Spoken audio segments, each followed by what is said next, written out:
Estamos vivendo aí um surto de arboviroses e dengue, chikungunya, zika vem preocupando muitos pais, até adultos também, né? Levando muita gente aos atendimentos de urgência. E a gente convidou o doutor Igor Queiroz, infectologista, para a gente saber como proceder em casos de dengue. Tudo bom, doutor Igor? Obrigada por estar aqui mais uma vez com a gente. Olá, tudo bem? Um grande prazer estar sempre trazendo informações aqui para o Guia Viver Bem. Doutor Igor, então, vamos explicar qual é a diferença da dengue, da zika e da chikungunya? Dá para diferenciar? E essas doenças, elas oferecem realmente risco à vida das pessoas? Então, dengue, zika e chikungunya, né, são consideradas aí arboviroses, que são doenças transmitidas por artrópodes, por mosquitos. Então, eles têm em comum o mesmo vetor, que é o Aedes aegypti, né, que vai lá, pica o indivíduo doente e transmite para o indivíduo que está suscetível. Clinicamente, né, às vezes é difícil a gente diferenciar uma doença que dá febre, dor no corpo, dor de cabeça, porque todas elas dão os mesmos sintomas, às vezes maior intensidade num ou no outro. Por exemplo, chikungunya dá bastante dor articular, são dores intensas e persistentes. Não que a dengue não dê também dor articular ou a zika, mas a chikungunya é mais intensa. Né? Outra coisa que dá para a gente diferenciar é que, por exemplo, a febre alta, né, geralmente 38, 39, ela é mais presente na chikungunya e na dengue. A zika, a febre, muitas vezes é febre baixa. Então, uma pessoa com febre você já meio que descarta zika.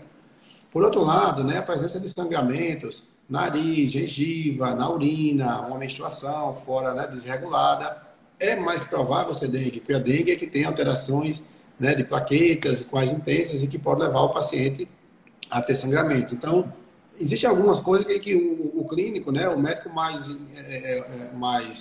consciente, ele consegue observar ali, fazendo uma boa história do paciente, e aí consegue meio que direcionar para qual das três é a mais provável, embora só se possa confirmar através de exames laboratoriais. E os riscos dessa doença? Tem alguma que é mais grave? Tem. Zika geralmente não tem risco para o adulto, né, para a pessoa que está doente, ou mesmo criança.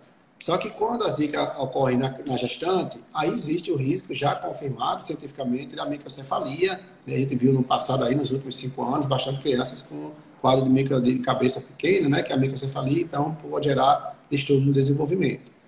A chikungunya, né, tem risco, sim, de cronificação dessas dores articulares, então é possível que a dor fique mais persistente por semanas, por meses, né? Tem gente aí que fala até de anos com essa dor articular e precisa de um acompanhamento mais de perto.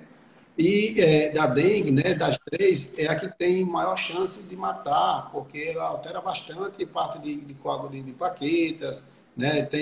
O paciente chega a ficar chocado, fica com uma pressão muito baixa, não consegue circular o sangue no organismo. Então, a dengue acaba tendo maior chance de mortalidade, enquanto a chikungunya e zika mais de morbidade, né? De deixar a doença crônica por mais tempo.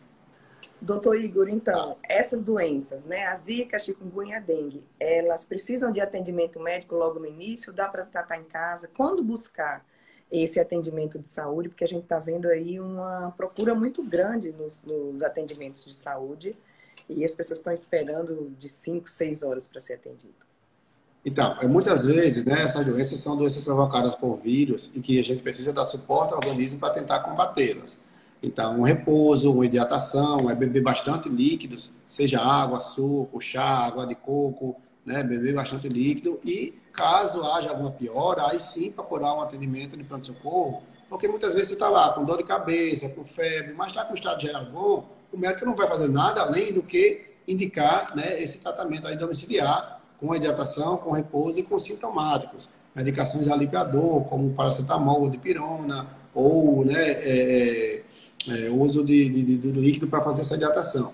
Quando o paciente está mais grave, tá, por exemplo, uma dengue que tem sangramento, uma chikungunya que tem uma dor articular muito intensa, ou uma gestante, né, que tem um quadro de arbovirose que pode ser zika, aí não, precisa ser acompanhado mais de perto, quando as pessoas têm comorbidades, por exemplo, um idoso, um hipertenso, um diabético, que pode descompensar essa doença de base, aí não, essa pessoa precisa sim procurar atendimento para poder ser melhor orientada. Mas a grande maioria das pessoas, né, quando vai ter contato, quando vai ter essa arbovirose, vai ter um quadro leve, com alguns sintomas e que tem recuperação espontânea aí em até uma semana.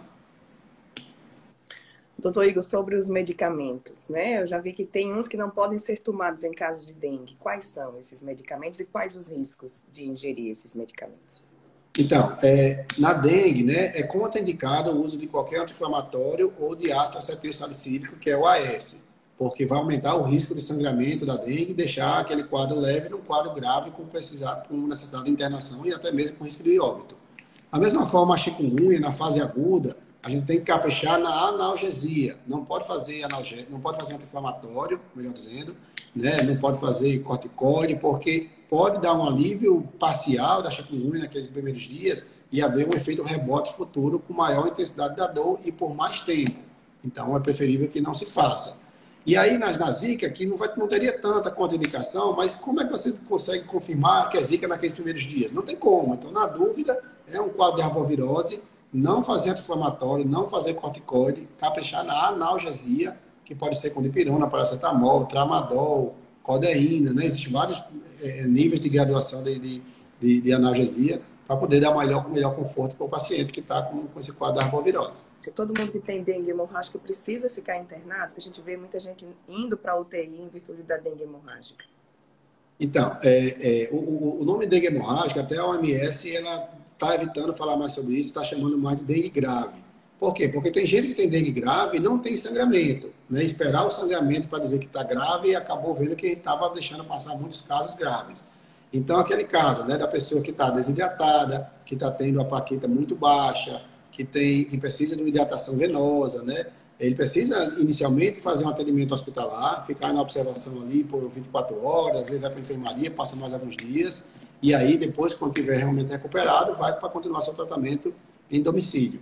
Mas nem todos, né, vão precisar internar, a não ser que tenha alguns sinais de gravidade, que é bem já esclarecido nos manuais do Ministério da Saúde. Doutor Igor, só para a gente finalizar, com relação à vacina, né? A gente viu aí em casos de Covid a vacina sendo bem propagada. Na dengue a gente já tem uma vacina nos postos particulares. Todo mundo pode tomar essa vacina? A partir de que idade essa vacina deve ser aplicada? Então, essa é uma ótima pergunta, né? A vacina da dengue ela já está disponível, sim, há alguns anos.